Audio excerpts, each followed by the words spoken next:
What's going on, guys? Welcome to week number 7 of our NCAA All Teambuilder Dynasty in NCAA Football 14. Check out the standings. Pretty elite squads, if I do say so myself. Georgia A&M 4-0 beat Scranton State in that last game of the week that we just saw. Fort Lauderdale 4-0. Charleston State right up there too. So a lot of these teams here are getting easy wins against their out-of-conference opponents. We just saw Greenville beat Ohio Western 31-10 last week. Daytona State in the South, pretty average football team at this point. A lot of turnovers going on. 155 points for, 155 points against. That's not good at all. Guys, they are leading the American South in points against. They give up a ton of points, and it's not a good situation for Daytona State. Let's flip over here to the north. Got some pretty average teams in the north. The South Conference for American Conference is actually better than the north, statistically and schedule-wise. I mean, look who we got here. We got Ohio Western. We got Scranton State. Gallatin really has a clear path here. Clear path to victory. If they can take down Charleston State today, and if they can take on Kentucky Tech, beat those guys, those are probably the cream of the crop right there. Kentucky Tech, Carolina Atlantic, and UT Clarksville. So Gallatin's got their work cut out for them in this game. Corey Summers lit it up last game, 20 of 25. That's very, very high completion percentage, only 5 incompletions last game, and he loves to run. You guys know this for a fact. But he is going to get tackled here, and the ball is going to be stripped, and Charleston State defense, who is known to have a good defense, comes up with the big turnover here as Overstreet comes up with the fumble. So let's flip it over to DJ Watts and company. They love to run the option here, and they are going to do so with Chaz Poole. Nice little flip there, and he's going to go for a big gain. 2nd and 1 at this point. Watts with the fake on the triple option, but Mosley is going to be able to make the tackle and stuff him short for a 9-yard rush. And then the next play here is 3rd and goal. Dante Rose gets the carry, and he's going to get stuffed for a 1-yard loss. Missed field goal. Missed field goal by Charleston State gives Corey Summers and the Greyhounds the ball. Late in the first quarter, we got 2:04 left to go, and it's 4th and 12, and they decide to go for this, and they went for the home run, and they were unable to capitalize as Corey Summers made a terrible pass there. That ball could have been picked off. Would have been as good as a punt, I guess, but might as well take the chance. Charleston State here with the football. Missed field goal again, so missed opportunities by the Swamp Foxes. Crispin McKinney checks in at quarterback to start running some option with Travis Monahan. Look at those little nifty moves for a nice job there, buddy. 31-yard rush for Travis Monahan. When these two guys get together, this is an element that Corey Summers does not bring to Gallatin's offense. And the fact that Crispin McKinney checks in a scoreless football game, they're looking for that. They're looking for that running the football. They like to run the football anyway, but they're looking for that. They're looking for that explosiveness and that spark, and really challenging Charleston State, who loves to run the option. Basically, that was a nice little stick 'em, you know what I mean? Just sticking it to them. Look at this by Corey Ortiz. He's the fullback, guys, and he was able to bust that for a big game. Watts dropping back, and he's got a man, but Mosley comes in and picks this ball off in the end zone. Interception by Gallatin. They're looking for Antonio Steele there. He just outplayed the big man, Antonio Steele, on that play. Next drive for Gallatin. They're driving down. Touchdown by Travis Monahan, just shooting it right back up the gut. We are late in the third quarter with 2:40 left to go, and then DJ Watts still running that option with Dante Rose. Touchdown, 17-yard run. Charleston State back in it. It's now 14-10. Gallatin early in the fourth quarter, going to drive down the football field and get a field goal, 17-10. Gallatin, what can Charleston State do? Can they respond? Yes. Drew Hardy, wide open on the left side of the field. Touchdown, Charleston State. What happened there, guys? What happened there? He just got blown out. Coverage. Nobody was there. Tie football game, fourth quarter, late, and the field goal is good, guys. So Gallatin takes the W against Charleston State. So good job by Gallatin. Now let us go to Daytona State and Kentucky Tech on the blue field. Don't you guys just love that blue field in Kentucky Tech at Camping World Stadium? Don't you love it? Well, it'd be a lot cooler if it wasn't raining out, as Daytona State is used to at this point when they're playing down in Florida. But this is going to be an issue, guys, in this game. It's wet. It's going to get muddy. You're going to have to take care of the football. Ben Nichols, what are you doing? What are you doing? Fumble. Kentucky Tech recovers. Not a good way to start out this football game. Daytona State has always had an issue all season long with the turnovers, whether it's Ty Morrow with the interception or when it's fumbles. It's just been bad. And then you've got this poor defense. Look at mini beast mode. Tayshawn Rivers, 26-yard touchdown reception. Holy cow, guys. Look at this run. Look at this run. There's no screenplay. There's no blockers out in front. He's just manning up and saying, "Get off me, bro." Look at that. 2 missed tackles, and then he gets the blockers out in front, and Daytona State unable to bring Tayshawn Rivers down. That's a pro in the making, guys. Speaking of pros in the making, Antoine Claiborne, 12-yard reception. They need him to be big in this game, as he's been big all season long. Claiborne with another reception for 11 yards. He's averaging over 10 yards per reception, which is insane. Most guys are around 8. Morrow dropping back here on 3rd and goal late in the first quarter. He's going to get sacked for an 8-yard loss. Alejandro Garza comes on and kicks this field goal. It is now 7-3. 3rd and 6 for Jacoby Currington and the Blue Bats, and he is going to scramble and use his athletic ability. And check this run out. Just a little dip. Whoop. And 55 yards later, Kentucky Tech is now inside the 5-yard line, and then Currington fouls his blockers for a 3-yard touchdown. So Kentucky Tech extends that lead to 14-3. Get the football back here in the middle part of the second quarter, and then Tayshawn Rivers is at it again. Look at this stiff arm. Boom! Get out of there. And he's going to get a touchdown here down the sideline. Unbelievable run, guys. The guy is insane. Check this out. If he doesn't remind you of beast mode, check this out on replay. Truck stick, little jukes, stiff arm, get out the way, touchdown. Unbelievable. Ty Morrow now with the football. You can't get Kentucky. You have to stay with Kentucky Tech. So he's got some audibles going at the line here. Ben Nichols looks like he's wide open, but the safety comes on over, disrupts the pass, incomplete. Gonna run the same play, it looks like. Expecting the blitz on 3rd and 10. Audibles at the line, looking for Callahan here, but he's got Nichols deep, as they did, in fact, bring the blitz. 25-yard catch there. So good job by Morrow to find Nichols and to dissect that defense, and then he's going to get sacked off the edge again, guys. Ty Morrow sacked for 8-yard loss. Look at this. No blocker there. No offensive lineman there. It was a great blitz play. 21-6 after this Alejandro Garza field goal. By no means, guys, is Daytona State out of this football game. By no means. Jordan Leak here with a nice catch up the middle for a deep gain. He's going to get tackled there. They're now at the 1-yard line, and Brandon Worthington going to pound this thing in there like he does so well for a touchdown. So, guys, 21-13 now. Daytona State is not out of this game. They're only down 8. Get the football back. Looking deep. Got nobody there. 4th down. Garza comes on out. It's going to be 21-16 as he makes this field goal here.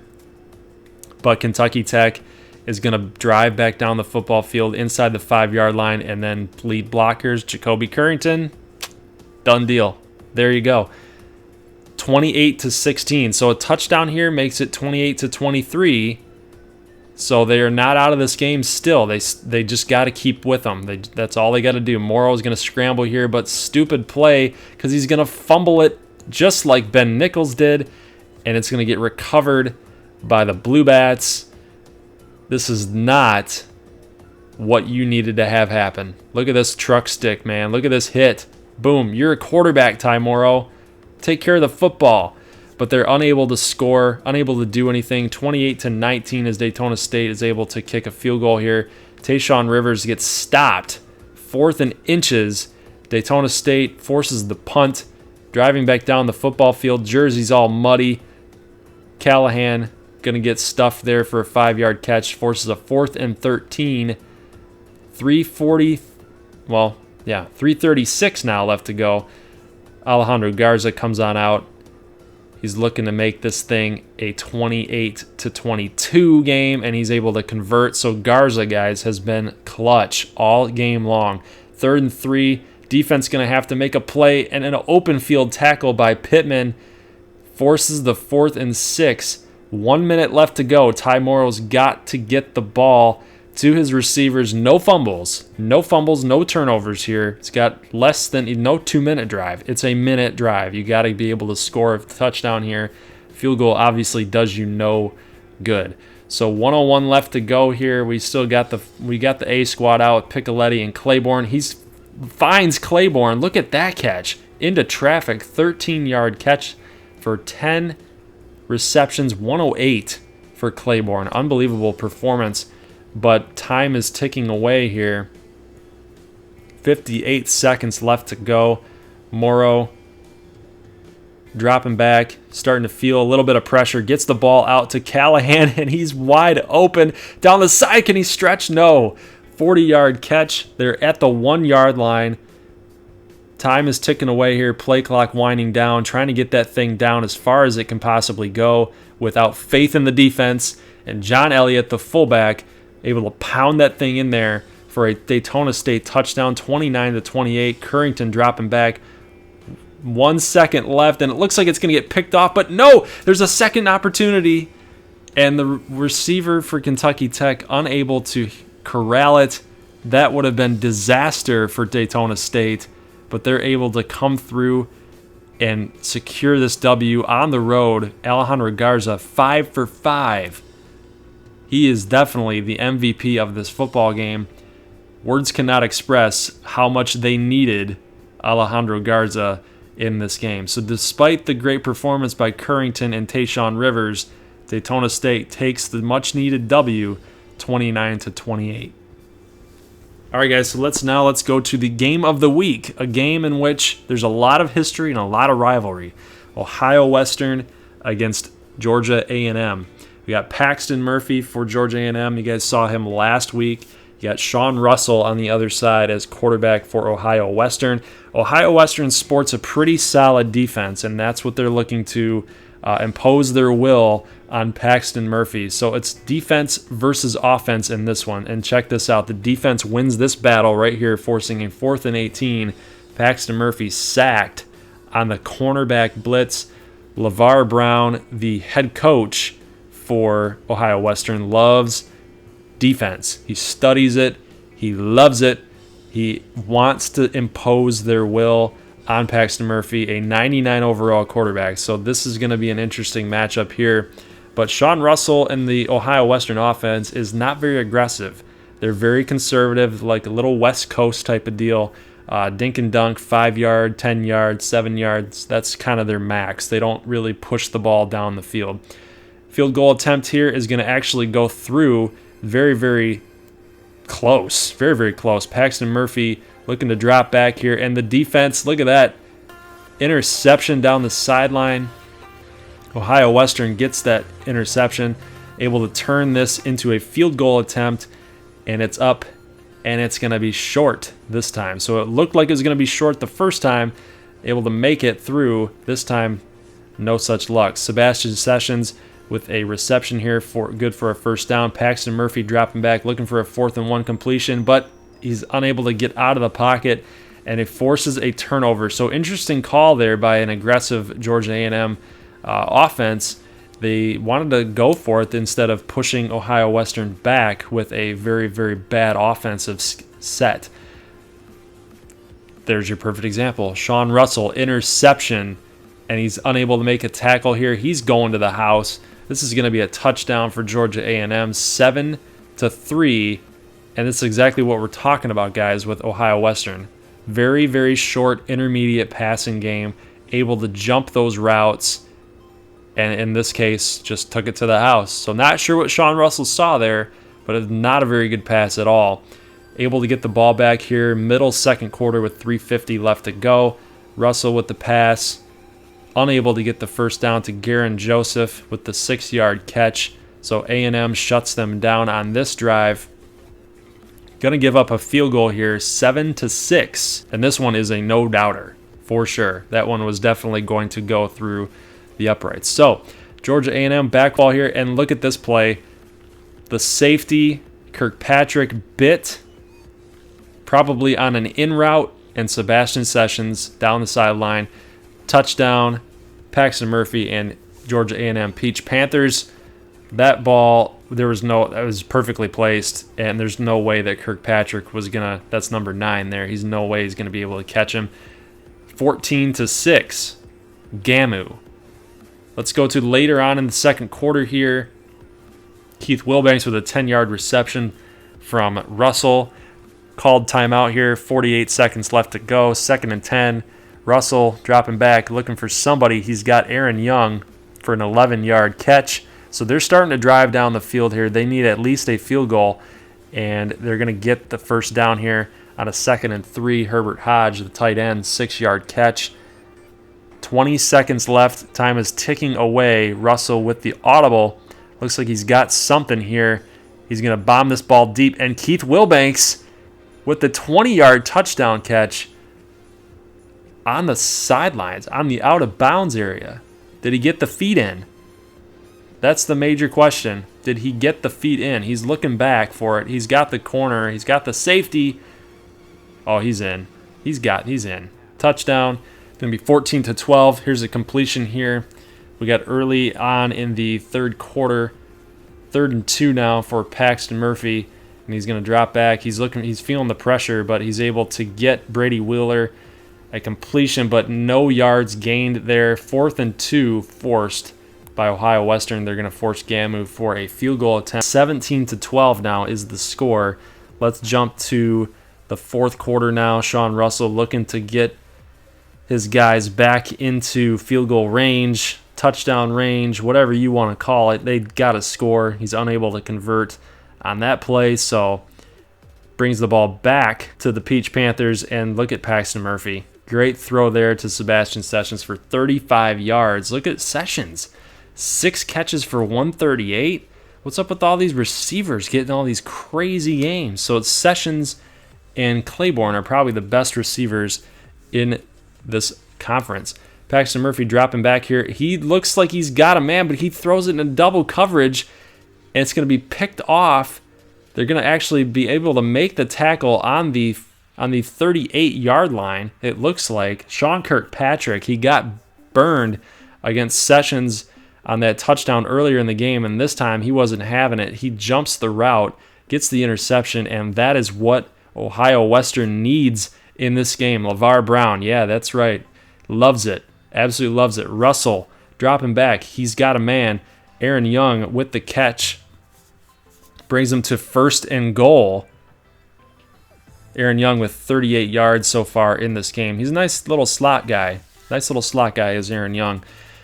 Matthew Brooks going to get the call here, and he's able to bring it to the outside for a 2-yard touchdown run. It is now 18-17. 1 second left to go. It's got to be an end zone play, and Murphy with the pressure is unable to get enough time to make a deep throw, and he throws to Tyshawn Randolph. You guys see that? Game is over.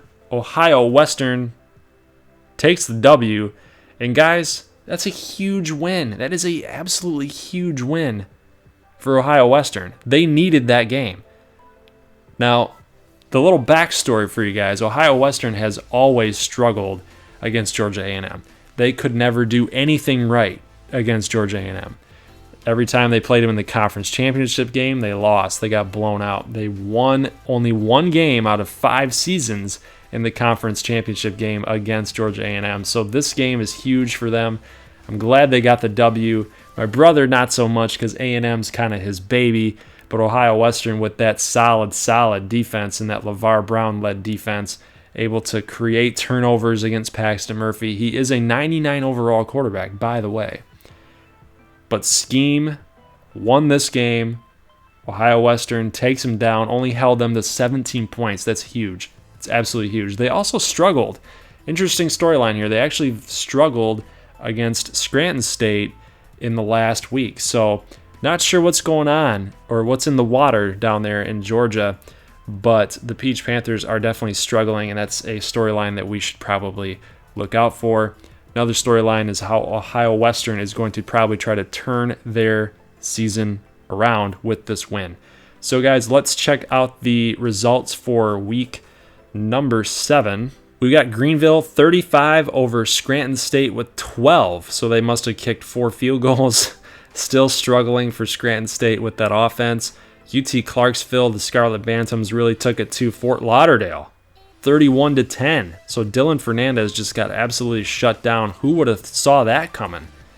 Because I personally did not. Crazy game. And then we've got Carolina Atlantic killing your Bullfrogs. I know a lot of you guys love Cape Coral Bullfrogs, but they're unable to get it done. So 33-7 is your final score. And then Daytona State and Gallatin take home the W's in this week. So, guys, with that said, let's now go over and look at week number 8. We've got the matchup of the week. We'll have a game of the week, but this one, for sure, is the brotherly rivalry right here. 4-1 Gallatin taking on 3-2 Daytona State in Daytona State.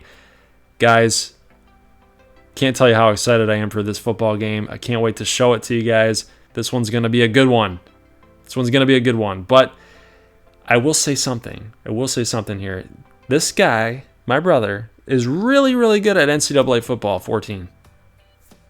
It's really hard to beat him. We oftentimes trade scores. So whoever gets the most turnovers usually wins the football game.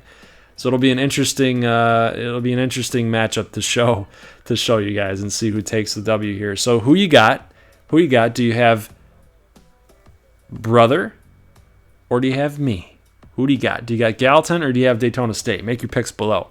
Charleston State at Georgia A&M, Carolina Atlantic at Ohio Western, Fort Lauderdale at Greenville, Kentucky Tech at Scranton State. So those are your guys' week number 8 matchups.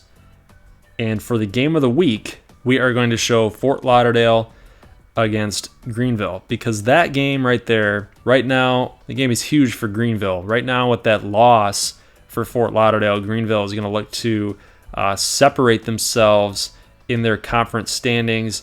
And of course, this game is huge for Fort Lauderdale because, well, they started off the season pretty hot. And then when they lost last week, they got blown out 31-10 against Clarksville. That is not a good tone setter for the rest of the season. So we are going to see that game and see how that one plays out. So there'll only be 2 videos for next week. So guys, happy Saturday. Enjoy all the college football on today. I'll see you guys next Saturday for week number 8 and the brotherly rivalry game between Gallatin and Daytona State. So guys, I'll see you in the next one. Leave a like if you like this thing. And if you're new here, make sure you hit that red subscribe button if you like it, love it, and want more of it. You know what to do. So, guys, I'll see you next time. Peace.